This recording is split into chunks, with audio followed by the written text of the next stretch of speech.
നമസ്കാരം. ഗൾഫ് മേഖലയിലെ സംഘർഷം വീണ്ടും ഉയരുന്ന സാഹചര്യത്തിൽ അസാധാരണവും വിവാദപരവുമായ ഒരു സൈനിക തന്ത്രം ഇറാൻ പരിഗണിക്കുന്നു എന്ന റിപ്പോർട്ടുകൾ പുറത്തു വന്നിരുന്നു. പ്രത്യേകിച്ച് ഹോർമോസ് കടലിടുക്ക് എന്ന അത്യന്തം നിർണായകമായ കടലിടുക്കിൽ അമേരിക്കൻ നാവിക സാന്നിധ്യത്തിനെതിരെ പരിശീലനം ആരംഭിച്ച ഡോൾഫിനുകൾ ഉപയോഗിക്കുവാനുള്ള സാധ്യതയാണ് ചർച്ചയാകുന്നത്. ആഗോള എണ്ണ വിതരണത്തിന്റെ വലിയൊരു വിഹിതം കടന്നുപോകുന്ന ഈ ജലപാതയിൽ ഇത്തരം നീക്കങ്ങൾ ഉണ്ടാവുകയാണ് എങ്കിൽ അതിന്റെ പ്രതിഫലനം എന്നത് അന്താരാഷ്ട്ര തലത്തിൽ ഗൗരവതരമായിരിക്കും. അതായത് വാൾസ്ട്രീറ്റ് ജേർണൽ പ്രസിദ്ധീകരിച്ച റിപ്പോർട്ട് അനുസരിച്ച് ശത്രു കപ്പലുകളെ ലക്ഷ്യമാക്കി മൈനുകൾ ഘടിപ്പിച്ച ഡോൾഫിനുകളെ വിന്യസിക്കാനുള്ള സാധ്യത ഇറാനിയൻ സൈനിക വിഭാഗങ്ങൾ പരിശോധിച്ചു വരികയാണ്. ഇതൊരു സാധാരണ സൈനിക നീക്കം മാത്രമല്ല, മറിച്ച് ആധുനിക യുദ്ധരംഗത്ത് അപൂർവമായി മാത്രം കണ്ടുവരുന്ന ഒരു ഹൈബ്രിഡ് തന്ത്രം എന്ന നിലയിലാണ് ഇത് വിലയിരുത്തപ്പെടുന്നത്. സമുദ്രജീവികളെ സൈനിക ആവശ്യങ്ങൾക്ക് ഉപയോഗിക്കുന്നത് മുൻകാലങ്ങളിലും ഉണ്ടായിരുന്നു എങ്കിലും ഇത്തരത്തിൽ ആക്രമണപരമായ രീതിയിൽ ഉപയോഗിക്കാനുള്ള ആശയം വലിയ വിവാദങ്ങൾക്ക് വഴിവെക്കുകയാണ്. ഇറാനിലെ ഈ നീക്കത്തിനു പിന്നിൽ നിലകൊള്ളുന്നത് രാജ്യത്തിന്റെ സാമ്പത്തിക രാഷ്ട്രീയ സാഹചര്യങ്ങളാണ്. ദീർഘകാലമായി തുടരുന്ന അമേരിക്കൻ ഉപരോധങ്ങൾ രാജ്യത്തിന്റെ എണ്ണ കയറ്റുമതിയെ വൻതോതിൽ ബാധിച്ചിട്ടുണ്ട്. ഇതിന്റെ ഫലമായി ആഭ്യന്തരമായി വലിയ സമ്മർദ്ദമാണ് ഭരണകൂടം നേരിടുന്നത്. സാമ്പത്തിക പ്രതിസന്ധി രൂക്ഷമാകുന്നതിനനുസരിച്ച് പരമ്പരാഗത സൈനിക മാർഗങ്ങളെക്കാൾ വ്യത്യസ്തമായ മാർഗങ്ങൾ തേടാനുള്ള ശ്രമം ശക്തമാകുന്നു എന്നാണ് വിദഗ്ധരുടെ വിലയിരുത്തലും. എന്തായാലും അമേരിക്കയുമായുള്ള ബന്ധം ഇക്കാലത്ത് വളരെ ദുർബലമായിരുന്ന വെടിനിർത്തലിന്റെ നിലയിലാണ്. എന്നാൽ ഇറാനിലെ ചില കടുത്ത രാഷ്ട്രീയ സൈനിക വിഭാഗങ്ങൾ ഈ ഉപരോധങ്ങളെ യുദ്ധത്തിന് തുല്യമായാണ് കാണുന്നത്. അവരുടെ കാഴ്ചപ്പാടിൽ നേരിട്ടുള്ള സൈനിക ഏറ്റുമുട്ടലിന് പകരം ഇത്തരത്തിലുള്ള അസിമെട്രിക് വാർഫെയർ രീതികൾ കൂടുതൽ ഫലപ്രദമാകും എന്നാണ് കണക്കുകൂട്ടൽ. ഈ സാഹചര്യത്തിലാണ് ഡോൾഫിനുകളെ പോലുള്ള സമുദ്രജീവികളെ സൈനികമായി ഉപയോഗിക്കുക എന്ന ആശയം മുന്നോട്ട് വന്നിരിക്കുന്നത്. എന്തായാലും ഡോൾഫിനുകളെ സൈനിക ആവശ്യങ്ങൾക്ക് ഉപയോഗിക്കുന്നതിന്റെ ചരിത്രം പുതിയതല്ല.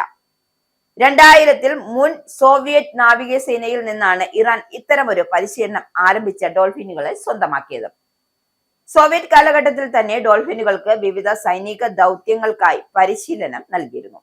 വെള്ളത്തിനടിയിലുള്ള മൈനുകളെ കണ്ടെത്തൽ, ശത്രു നീക്കങ്ങൾ നിരീക്ഷിക്കൽ, ഇതുപോലെ അതായത് ഹാർപൂൺ ഉപയോഗിച്ച് ലക്ഷ്യങ്ങളെ ആക്രമിക്കൽ പോലുള്ള ദൗത്യങ്ങൾ ഇവയ്ക്ക് പഠിപ്പിച്ചിരുന്നു, അതായത് ഇവയ്ക്ക് പരിശീലനം നൽകിയിരുന്നു.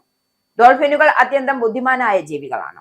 അവയ്ക്ക് കൃത്യമായ പരിശീലനം നൽകിയാൽ പ്രത്യേക ലക്ഷ്യങ്ങളെ തിരിച്ചറിയുവാനും അതനുസരിച്ച് പ്രവർത്തിക്കുവാനും സാധിക്കും.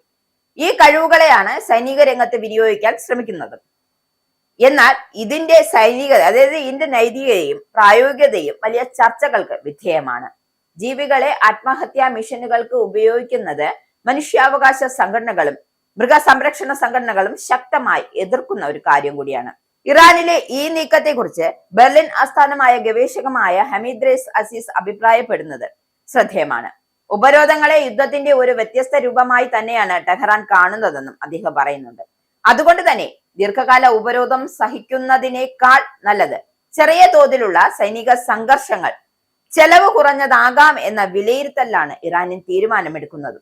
എന്തായാലും ഡോൾഫിൻ തന്ത്രത്തിനൊപ്പം മറ്റ് സമുദ്ര സൈനിക നീക്കങ്ങളും ഇറാൻ പരിഗണിക്കുന്നതായി ഉള്ള റിപ്പോർട്ടുകളും വരുന്നുണ്ട്. പ്രത്യേകിച്ച് അന്തർവാഹിനികളുടെ വിന്യാസം ശക്തമാക്കാനുള്ള സാധ്യത ഉയർന്നിരിക്കുകയാണ്. കൂടാതെ കടലിടുക്കിലൂടെ കടന്നുപോകുന്ന പ്രധാന ടെലികമ്മ്യൂണിക്കേഷൻ കേബിളുകൾ വിച്ഛേദിക്കാമെന്ന ഭീഷണിയും ഇറാന്റെ ഇസ്ലാമിക് റവല്യൂഷണറി ഗാർഡ് കോർപ്സ് ഉയർത്തിയിട്ടുണ്ട്. ഈ കേബിളുകൾ ആഗോള ഇന്റർനെറ്റ് ട്രാഫിക്കിന്റെ പ്രധാന ഘടകങ്ങളാണ്. അവയ്ക്ക് കേടുപാടുകൾ സംഭവിച്ചാൽ ലോകമെമ്പാടുമുള്ള ഡിജിറ്റൽ ആശയവിനിമയ സംവിധാനങ്ങൾ തടസ്സപ്പെടാനുള്ള സാധ്യതയുണ്ട്. എന്നാൽ വ്യാപാര കപ്പൽ ഗതാഗതത്തിന്റെ കാഴ്ചപ്പാടിൽ ഏറ്റവും വലിയ ഭീഷണി വെള്ളത്തിനടിയിലുള്ള മൈനുകളെക്കാൾ ഉപരിതലത്തിൽ നടക്കുന്ന ആക്രമണങ്ങളാണ്. ചെറുകപ്പലുകൾ, ഡ്രോണുകൾ, മിസൈൽ ആക്രമണങ്ങൾ തുടങ്ങിയവയാണ് കൂടുതൽ ആശങ്കയുണ്ടാക്കുന്നത്. US ഉദ്യോഗസ്ഥർ ഖനി ഭീഷണിയുടെ വ്യാപ്തിയെക്കുറിച്ചും അതായത് ഇവ തമ്മിലുള്ള ഒരു വ്യത്യാസമായുള്ള അഭിപ്രായങ്ങൾ വ്യക്തമാക്കുന്നുണ്ട്.